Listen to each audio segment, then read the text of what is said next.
Semiplena prueba, me preguntaba este amigo por qué yo insisto con eso. Bueno, el artículo 15 dice lo siguiente: nadie podrá ser preso sino infraganti delito. Eso es cuando te encuentran con las manos en la masa, y ahí ya tienen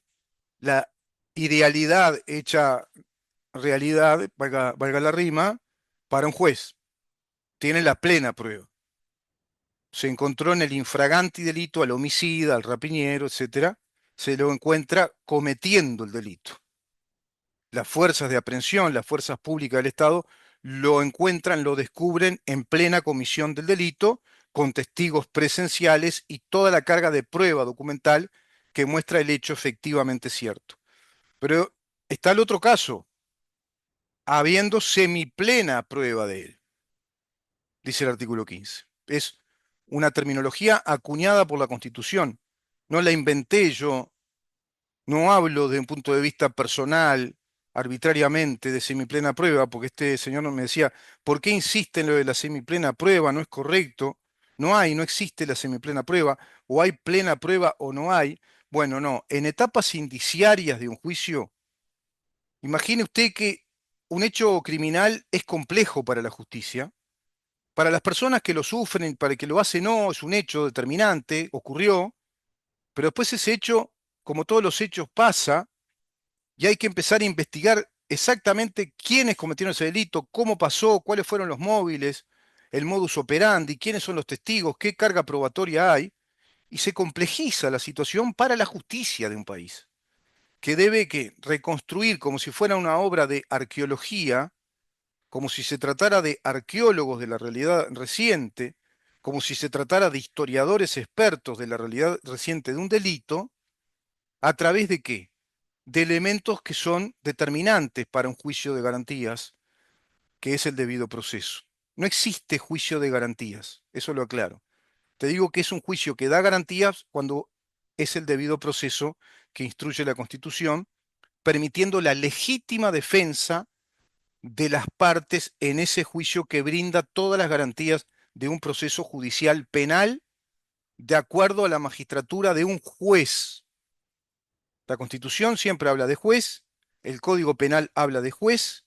o de tribunales integrados por jueces,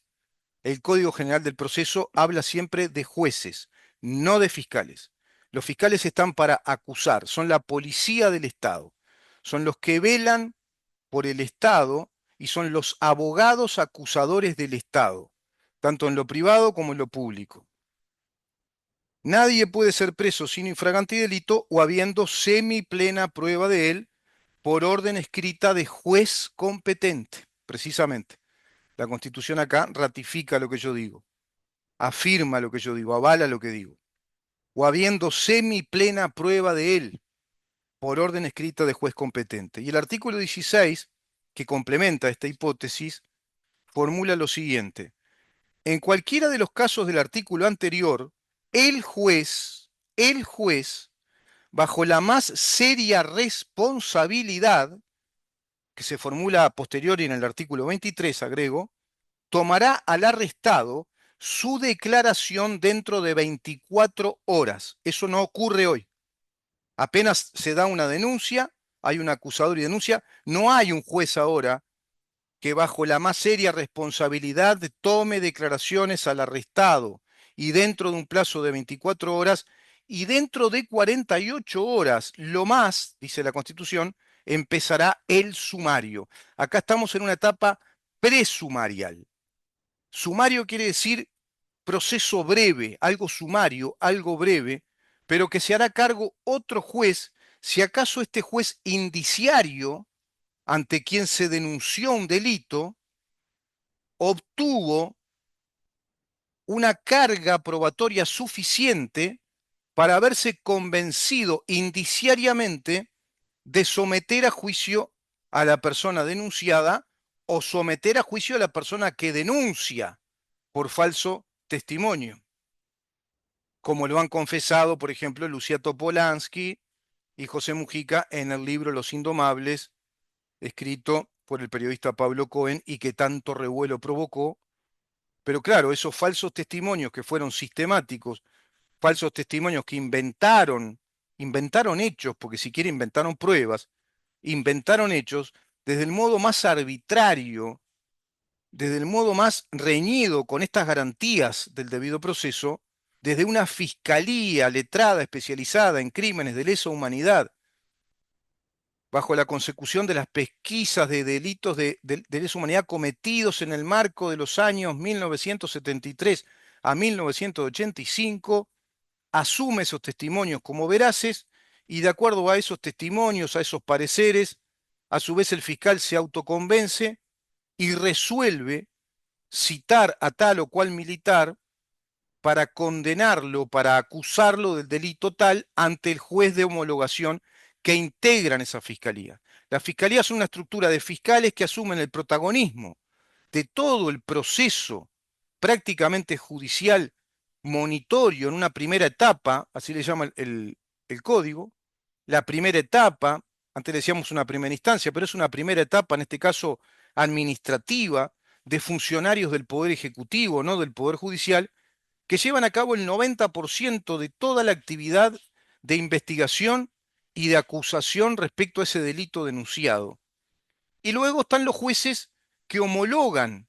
digamos, esa especie de sentencia anticipada que es la acusación fiscal, que incluso ordena prisión preventiva, ordena medidas cautelares, y eso es lo que pasa en la Fiscalía de Lesa Humanidad. Y ya entonces los jueces homologan siquiera bajo lo que podría significar una especie de concepto retardado o alambicado del habeas corpus del artículo 17, que puedan plantear o presentar el recurso de la mala praxis de ese juez precisamente para que se inhabilite la sentencia dada según el artículo 17, dado que ahora todo lo desarrolló un fiscal, fue de actividad fiscal con un juez que simplemente homologa esa acusación y no tienen posibilidad de un juicio ordinario posterior como si pasa en la justicia civil ordinaria, que además de tener este espantoso sistema de fiscales, aquellos que no acepten la acusación fiscal y la sentencia pueden apelar. Y recién ahí se va a un juicio ordinario posterior, pero ya en calidad de acusado, rompiéndose el precepto del artículo 20 de la presunción de inocencia hasta que se demuestre lo contrario.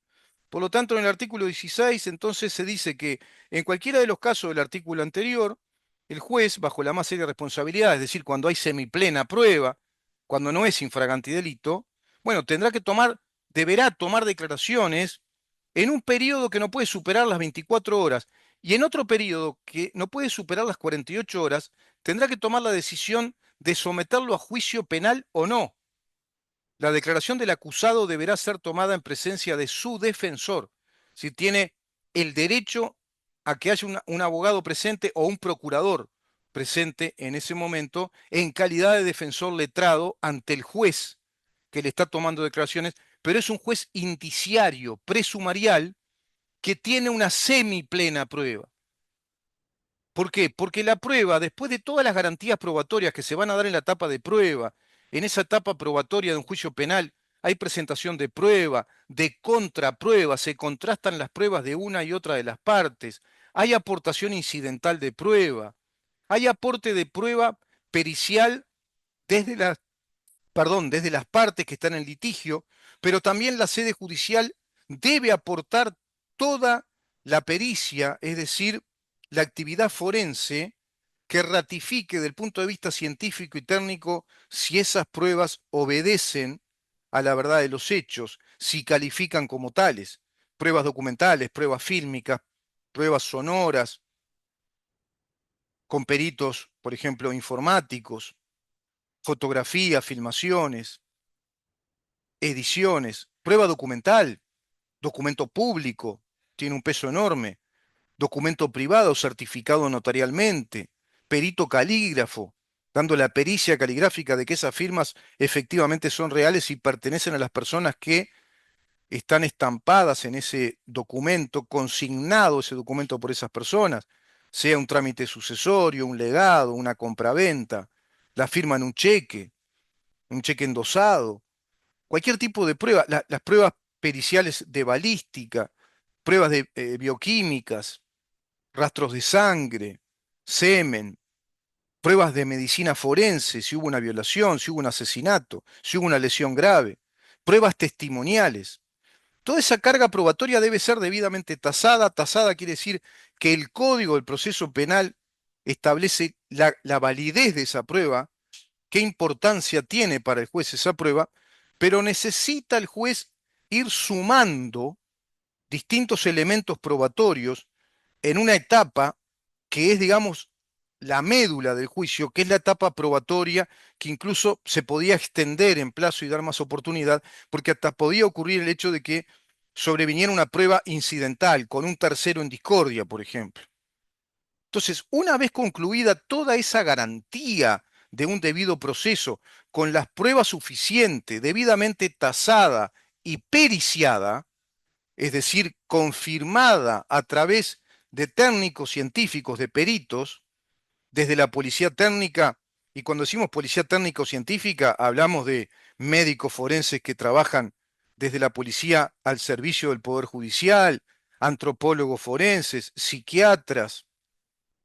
peritos en balística, ingenieros, bioquímicos, informáticos, etcétera, etcétera. Como se vio el desastre, ¿se acuerdan del caso Nisman? Y todas las pruebas absolutamente estropeadas en una mala pericia de investigación en el campo de investigación donde ocurrió el asesinato, presunto seguramente fue un asesinato, donde ocurrió esa muerte.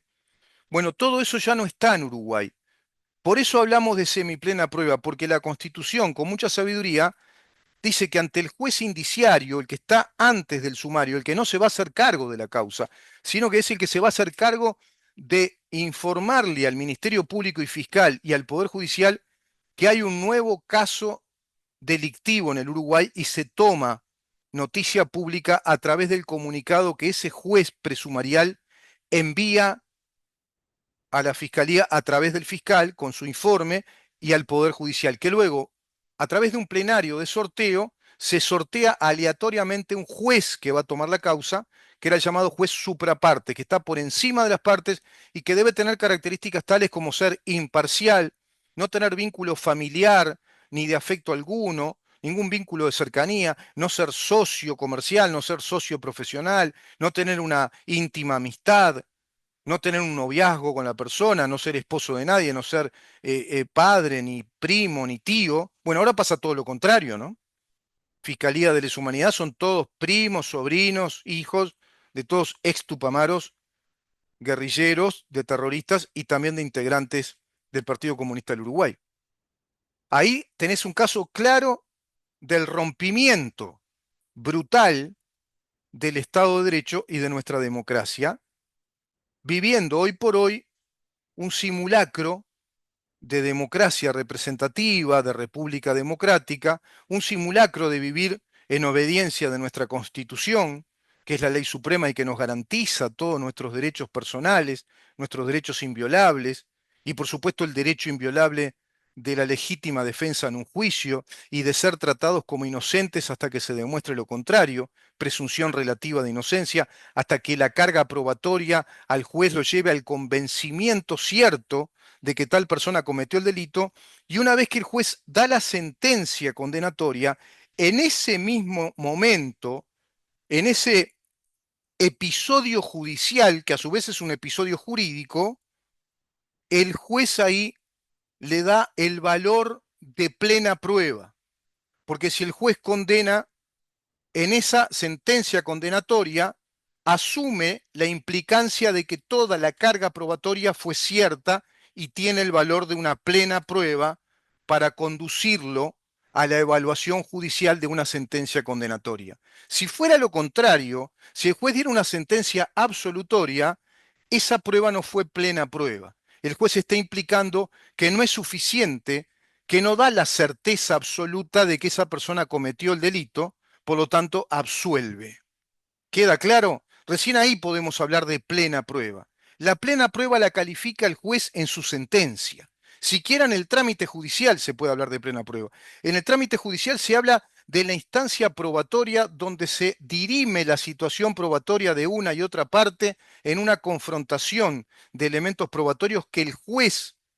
junto a su equipo de peritos y junto a los peritos aportados por las partes, y junto a su equipo de alguaciles, actuarios, secretario, y también el fiscal que está coadyuvando en ese juicio como un letrado, pero desde el Poder Ejecutivo, colaborando con el debido proceso del Poder Judicial, resolverán si toda esa carga probatoria, es decir, toda esa suma de elementos probatorios, califican como una plena prueba. ¿Y dónde se va a dar esa calificación jurídica? En la sentencia.